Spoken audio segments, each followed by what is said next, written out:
Oh, what is up, y'all? Welcome back to Yapping with Jelly. I'm Jelly. It's nice to meet you. Thank you for being here today.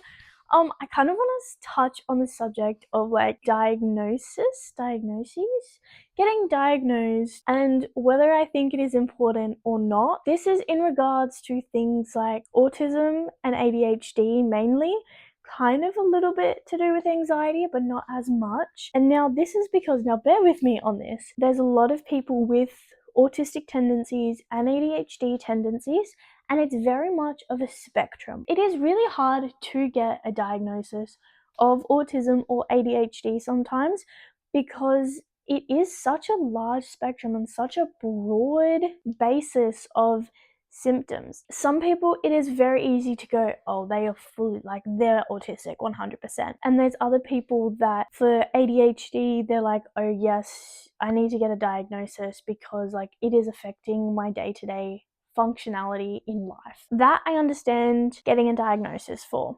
However, if it is on that kind of lower range and lower end of the spectrums, where you have a few tendencies here and there, but it doesn't always pop up or it doesn't kind of cover like everything, I don't necessarily think you need a diagnosis to be able to help yourself in your day-to-day life. A few years ago, for the longest time, I thought I was going batshit crazy. I thought something had got to be wrong with me. I did not understand why my brain was working the way it was, and I went through the process of going, well, should I get diagnosed? Like, is there something that I can get diagnosed with to help? And when I was thinking about it more, because I remember mentioning it to someone and they're like, oh, it's very hard for women to get diagnosed. Like, I've heard stories of people getting diagnosed with one thing and then later on down the track it was actually something else entirely. And it's so tricky with like the mental disorders to get diagnosed because a lot of them do overlap. And I remember my best friend was in the same kind of situation not too long ago, and I went to them with to their doctor to kind of get an idea of if they should start getting through the process of a diagnosis, right? And so they had this kind of questionnaire for them to fill out, and as they were filling it out, the GP was trying to like lean towards more ADHD. Now, I know my best friend is not on like the ADHD kind of spectrum, if that makes sense. Like, they don't really have many ADHD tendencies. Autistic tendencies they do have, however. But the doctor was kind of like pushing them towards ADHD diagnosis because I researched it quite a bit. Every now and then go down a lovely little rabbit hole. And now, I'm not a doctor. I don't want to self-diagnose. I don't want to diagnose other people. That's not what I'm trying to say. It's so hard to not get misdiagnosed, especially with mental disorders. It is so tricky because everybody is different. I then had a conversation with my best friend afterwards, and we kind of like came to the conclusion, and I came to the conclusion about myself on this as well, is that we don't actually need a diagnosis to figure out how our brain works and to make our lives easier and more sustainable for the way that our brain works. Like, a diagnosis isn't actually going to help with that. Because when I went kind of down the road of, oh, maybe I should get diagnosed, it was then, well, what happens if I do? I'm putting a label on it, but then what? Like, are they then going to push me to have medication? Are they then going to use that as an excuse for my behavior? And I really dislike when people use a diagnosis for an excuse for their behavior. When people consistently run late and don't do anything to try and help them. Now, I used to run quite late, like all the time. Like, I have a bit of time blindness sometimes, but I have recognized that I will put things into place beforehand to try and make it easier for me to get to places on time. And I'm so much better now, especially getting to work. I'd be good for like a month, and then after that for a week I'd run late consistently. Now I have figured out why that is. Like, I start kind of going into a bit of a burnout, and like it's harder for me to get out of bed. So instead, now I will put into place that I will set out my clothes the night before, I will set out my lunch and my food the night before, even going far as like I will make sure my breakfast and my like coffee is set out the night before, so that when I wake up in the morning, if I do take that extra 5-10 minutes to get out of bed, everything is prepared for me to get ready, that I don't actually end up running late. Every now and then there are still a few times that I do run late. Like, if I, for example, was diagnosed with ADHD, I'm not going to use that as an excuse or, oh, I was late because of my ADHD. You can put things into place before then to help with your like time blindness and whatnot, using your diagnosis as an excuse, it gets tricky. Using it as an explanation to help people understand why your brain works the way that it does, that can be helpful. So say for example, like, yes, I have time blindness, so that is what I do, that I put those things into place beforehand. Time blindness is like a ADHD symptom. I don't know if symptom is the right word, but time blindness is one of those things that is related to ADHD. I could use the whole ADHD diagnosis to explain the time blindness and to explain the steps that I put into my routine to help with the time blindness. But that doesn't necessarily mean I need that ADHD diagnosis on top of that to explain it. All I have to explain is that I have a bit of time blindness, meaning that I don't view time in my head the same as other people, and it doesn't make sense to me all the time that, like, when I have to be somewhere at 9 o'clock, sometimes my brain goes, oh, that means you don't have to start getting ready till 9 o'clock. Well, no, I need to start getting ready about an hour beforehand because I still have to take into account all of my morning routine and then the distance I need to get to the place by 9 o'clock. So sometimes that kind of doesn't work in my head. But explaining that, I don't need a diagnosis to explain it. So in the respect of that kind of explanation, I don't always think that a diagnosis is important. If you do the work to understand why your brain works the way that it does, and if you don't understand why, you can still understand how to help. If you take into account what you're doing with your actions and how your routine is affecting your mind and how your mind is affecting your routine, putting in steps into place around surrounding your environment can benefit you without having that diagnosis on top of it. Is that making sense? As long as you are aware of your behavior and how your behavior is impacting your life, you can then be able to train yourself or train those behaviors to benefit your life and to benefit your surroundings. So for example, I forget things quite a bit.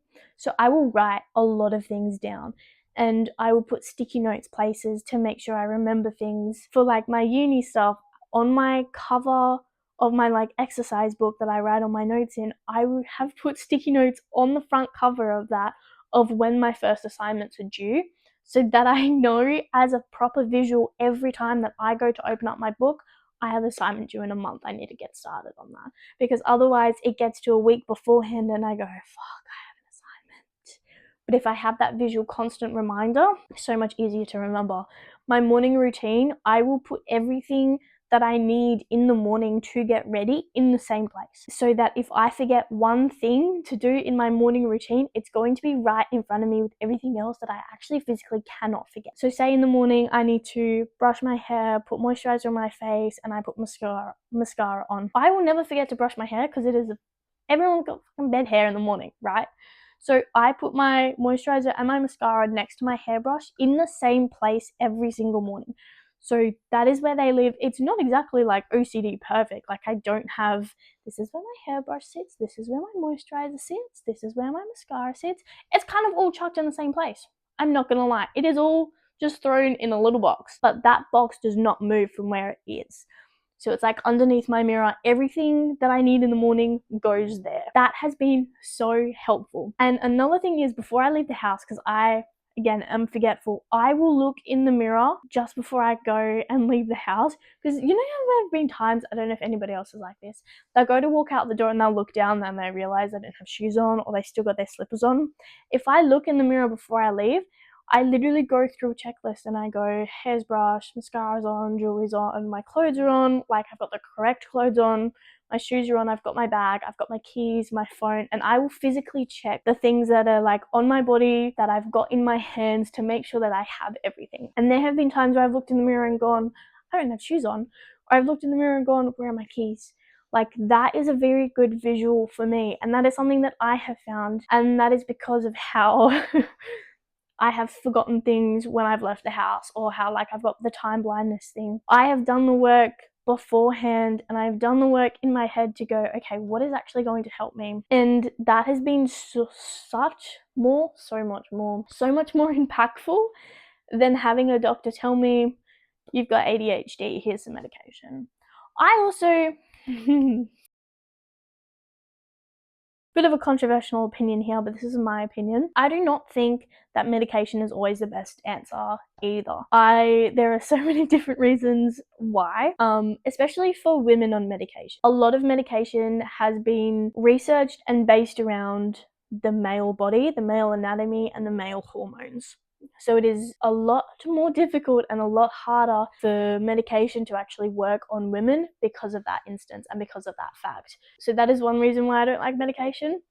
I also find medication to be a band-aid for a lot of problems as well.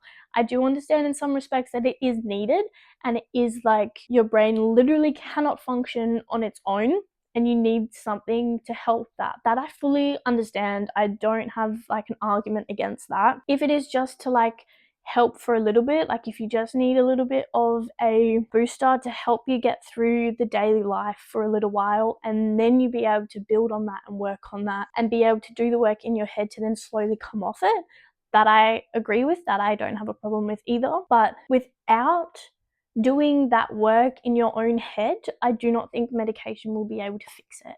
I do think you have the ability to, and you have the control to be able to help your brain before medication can. Now, I have been on medication before, I have been on birth control pills before, and I have been on antidepressants before.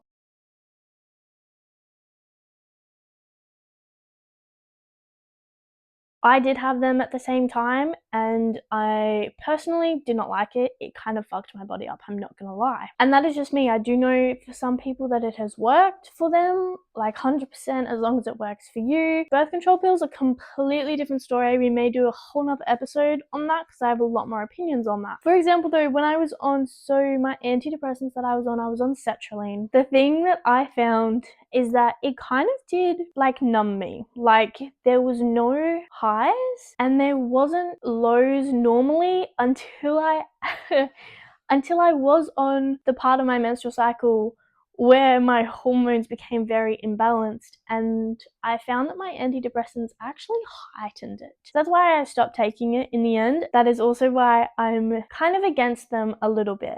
I do think you have the ability in your own mind and you have the control to be able to help yourself enough to get to a point where you don't need medication. If you need it as a little booster to go, I just need to get through this part and then I can do the work on my own, 100%. But I don't think you need it consistently. I don't think you need it constantly to improve your life. I definitely think that you can do that on your own. Like you have the control to, you have the ability to. And I think that's like one of the most beautiful things as well. Anyways, that was a little bit of a like side story, and depression is a whole nother topic as well that I will probably cover in another episode later on down the track. So that's a couple of reasons why I don't like medication very much. 4 things that you can physically change yourself.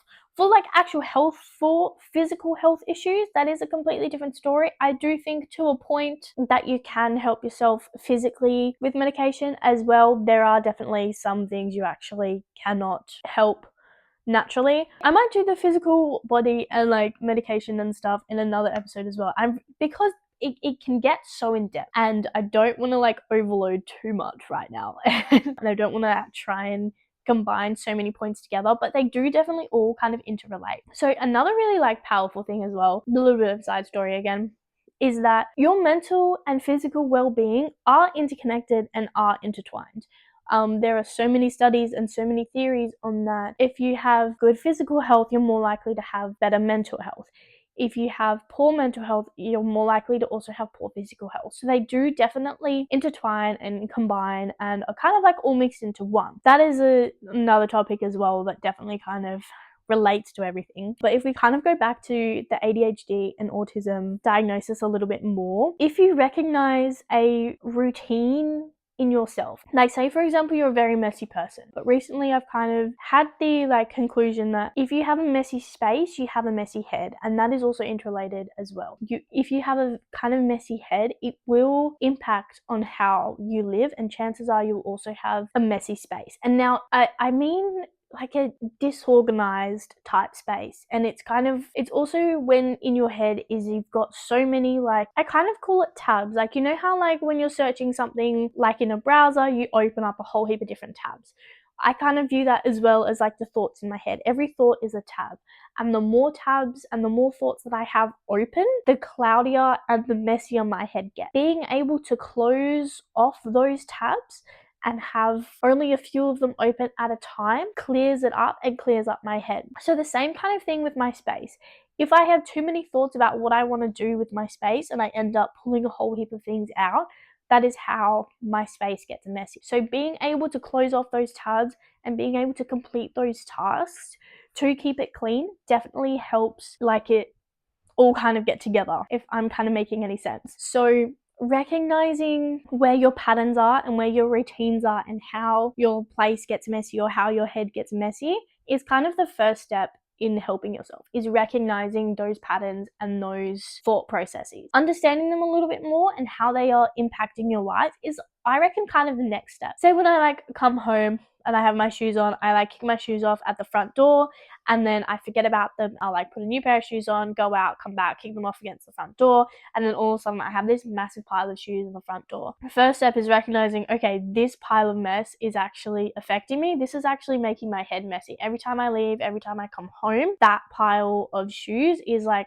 annoying me. It's pissing me off without me actually realizing it. It's something else that I look at and go, that's messy. That's another thing that's messy in my head. So recognizing that and understanding that it is actually affecting you. The next step that I then find from there is putting into place something to help with that routine to make it less messy. And this is where it gets a little bit tricky, because what I find a lot of people do, and what I used to do as well, is do something that people would recommend that worked for them that might not necessarily work for me. So for example, they'd go, oh, you need a shoe rack.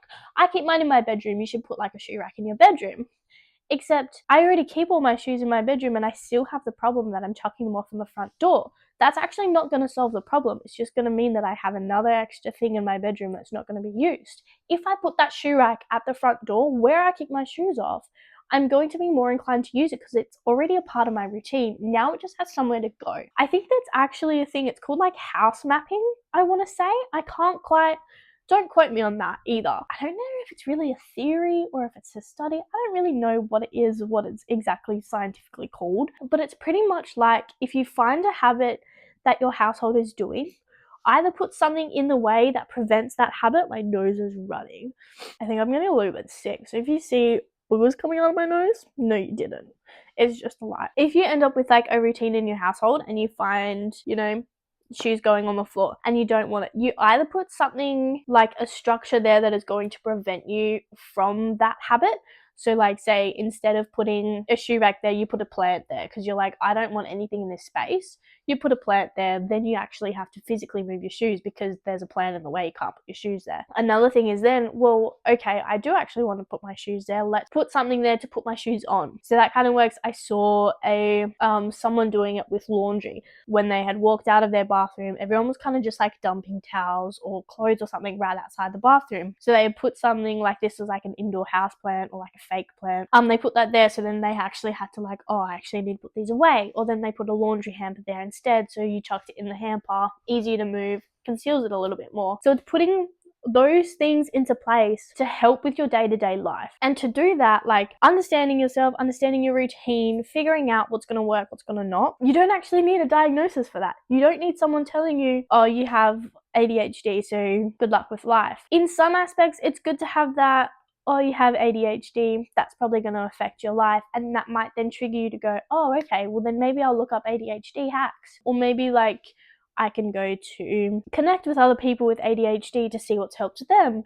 But you don't necessarily have to have a diagnosis to do that either. And I think it's also the same autism to a certain degree. When someone is highly autistic to the point where it is dysfunctional from their day-to-day life, getting a diagnosis to recognize that they need that support definitely will help. But if it is to the point where you're like, well, it's just like a couple of little habits here and there, it's just this thing that kind of like affects it the most, as long as you can explain to people, hey, this thing makes me like, eye contact is such a massive thing, especially in like autistic tendencies. It's very difficult to maintain eye contact sometimes. Instead of just going, oh, I'm autistic, I can't look at you, it's so much easier to just say like, hey, I am listening to you. I struggle to hold eye contact. If I'm looking away, I'm actually listening more than I am when I'm looking at you.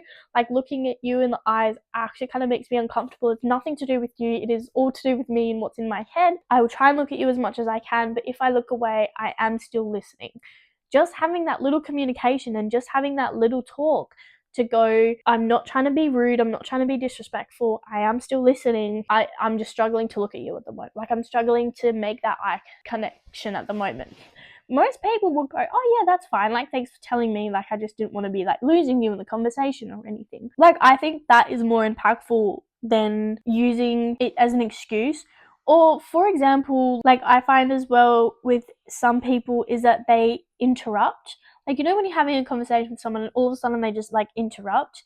What annoys me the most is when people then use their ADHD diagnosis to excuse their behavior and go, oh, that was just my ADHD.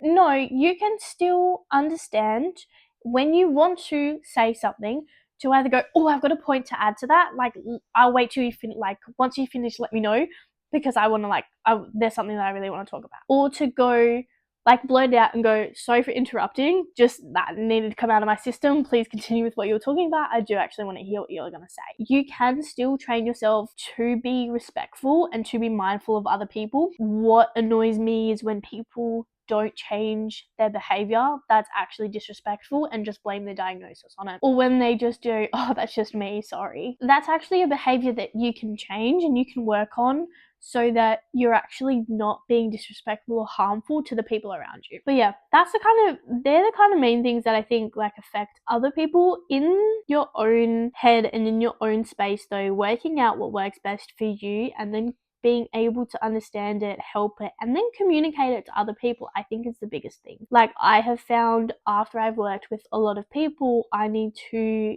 very much like heavily decompress. I take in a lot of things from other people, and when I get home, I can't take anything more in. I kind of go through a burnout and I'm like, I'm exhausted just from dealing with people, and I know that. So that's why I don't work with people as much as I used to, because it burns me out a lot quicker than kind of any other work does. But I also know how to calm myself down and how to decompress myself. And I also know how to communicate that to the people around me so that it doesn't impact their life when they come to talk to me when I'm trying to decompress and I can't take anything more in and I end up telling them to fuck off. So we have that communication beforehand. Like, I had that talk with my housemate. I was like, when I come home from work, please do not talk to me, because I literally cannot take anything more in.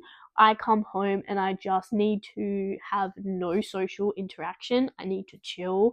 I need to decompress myself. I need to go through my own emotions and regulate myself without anybody else interrupting. Otherwise, I have to restart that process all over again. So I'm not trying to be rude. It is not anything to do with you. When I have calmed down, when I have re-energized myself, I will come talk to you, and that's when you can tell me about your day and how things are going. But when I come home, please just don't interrupt me. Having that communication and understanding within myself enough to go, don't talk to me, otherwise it's not going to be fun for anybody in this situation, has been so impactful and so helpful in our home dynamic. Like, it wasn't a hard conversation. Was it uncomfortable at times? Yeah, I'm telling someone, please don't talk to me. But it was such a relief afterwards, because then I know when I have had a hard day, I can come home and the people around me know not to interrupt that process and I can relax. And I have done that work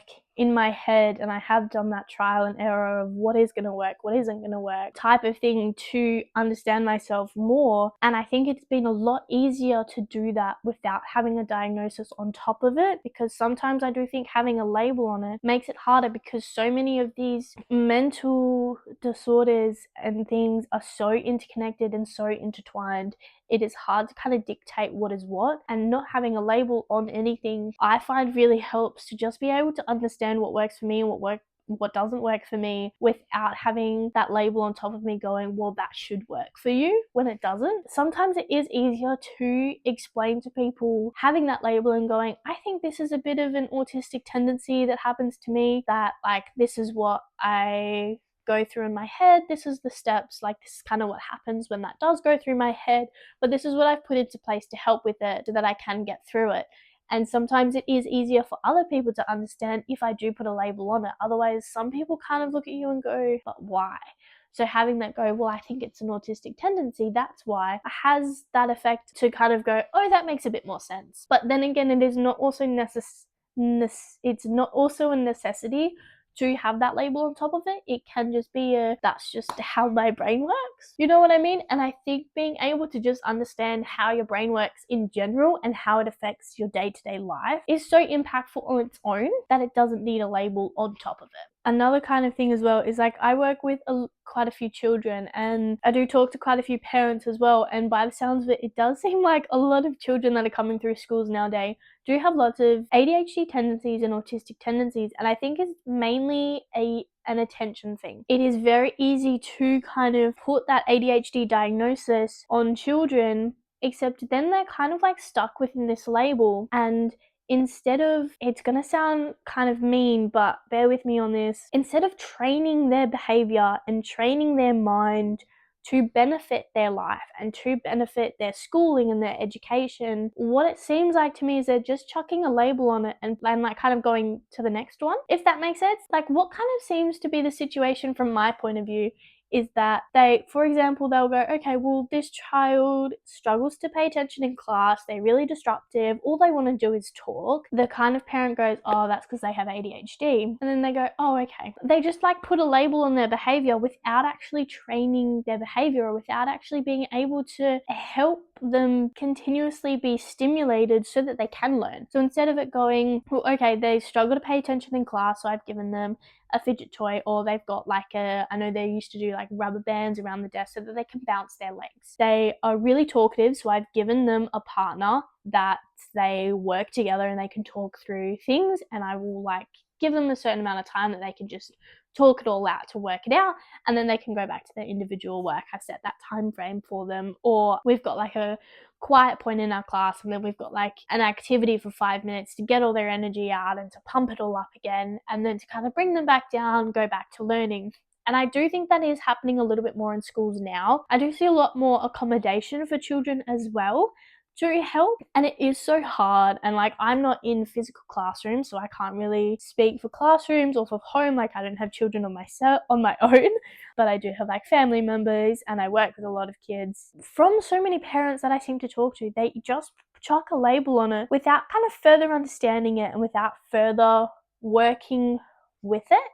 I find if you work with your brain, you can kind of accomplish anything. If I look at my brain as two separate things, it's very hard to accomplish anything. Like I was working with a family member not too long ago, and he's 3 years old, so much energy, like a lot of energy, and every now and then he'll go to hitch. So I was looking at a game to play or like something to do for that, and I taught him this high five game, which pretty much is like, instead of hitting, ask for a high five, and we will like do opposite high five hands, or I'll get my hand up higher and higher and higher. He has to jump to reach it, because children as well, all they want to do is they're seeking out something. Every behavior that they do is to seek something out, which kind of then also relates to like adults as well. Him trying to hit me or like trying to hit something is his way of seeking out physical contact, is his way of seeking out something physical to do to get his energy out. So using that mindset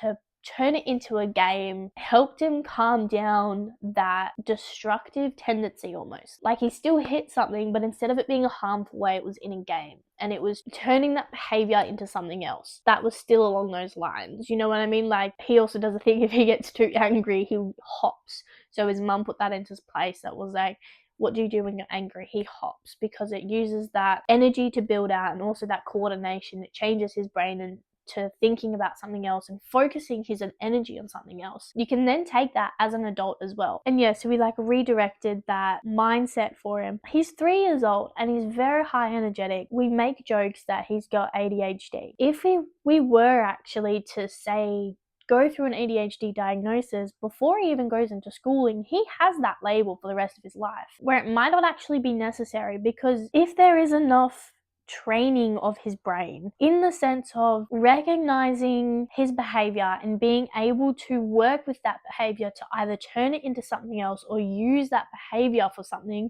else to benefit his life, would be so much more impactful than just going, oh, he's got ADHD. Working with him to find out what's going to work to calm him down, what's going to work to use up that energy, what is going to be useful and what is going to be helpful to be able to train his brain for schooling and to be able to train his body to be able to calm down enough to sit down for long periods of time while he's in class, while he's in school. Doing that work is going to benefit his life so much more than just chucking a label on it. Will that label help in some aspects of trying to understand some of his behavior? Maybe. But just understanding his behavior on its own is impactful enough. Putting that mentality into adults as well and going, well, okay, this is how my mind is working. This is how my behavior is working. How can I turn that or slightly adjust that behavior to benefit my life? Another big thing as well is like your surrounding environment. Like that also affects your brain and your mind and your body a lot more than you might think it would. Now, my thing as well that I kind of have a theory about is that you can also change your surrounding environments to benefit your life. Say, for example, someone is very high energy, they love talking, they love moving around, they're like constantly on their feet, they constantly need to be doing like some heavy physical work. Sitting them in a corporate job in an office for 8 hours a day is not going to suit them. They are not going to be stimulated enough to be able to focus on a screen for 8 hours of the day. They are not going to be able to express themselves enough. They're not going to be able to talk to the people that they want to talk to benefit their life, to get everything out of their mind. I find such a big thing when you have so many open tabs in your head. If you get them out or if you write them down, it kind of closes off that tab. If you are just trying to force your mind to focus on something, when you have all these tabs open, new tabs are going to continuously being open and nothing's going to close off. That person would be so much more benefiting their life if they did a physical active job, because it's going to keep their body moving, it's going to keep their mind moving, they've got more to talk about so they can close off more tabs, and that's going to benefit their life more. Recognizing what's going to work for your brain and what's going to work for your body, and then putting in the steps to make your surrounding also benefit that and also carry that as well, is going to improve your life and is going to benefit so much more. And doing that doesn't necessarily need a diagnosis for. Wanting to understand how your brain works, sometimes a label might help, but it also confines that as well. I find it so much more releasing and more impactful to not have a label and just being able to understand everything on its own. Because I find if I've got, say, 10 different symptoms or 10 different random things that I do, and I get a diagnosis of ADHD that only has 6 of them, what am I going to do with those other 4? Okay, cool, I've got ADHD, that's for these 6. I can understand those 6. I still have to put in the work to benefit those 6 things to improve my life, but I've forgotten about these other 4. Where do these other 4 fit in? Now I'm going to be even more confused. Now I've got to try and put in even more work to understand those 4 things, and if they fit and if they don't, and well, how am I going to do those? Like, ADHD I don't have an excuse for those ones, where if I just had those 10 things and worked on them and go, well, okay, this is what my brain does for these 10 things, I'm going to figure out what's going to help, what's going to work, without having that confining label and without then missing out on things. That is my take on it. That is my personal opinion on having or not having a diagnosis. Again, my personal opinion, everybody is entitled to their own opinions. There is definitely things that I probably would have missed. There are other things that I definitely want to go into a more of a deep dive on as well, and a bit more into detail on as well. But yeah, that's kind of my take. If you've got here this long, thank you very much for yapping with me. Appreciate you being here. Thank you for being on this earth. Just in general, thanks for being here. I hope you learned something. I hope that kind of helped. You understand yourself maybe, or not. I don't know. I just like yapping. Thanks for yapping with Jelly. Toodaloo.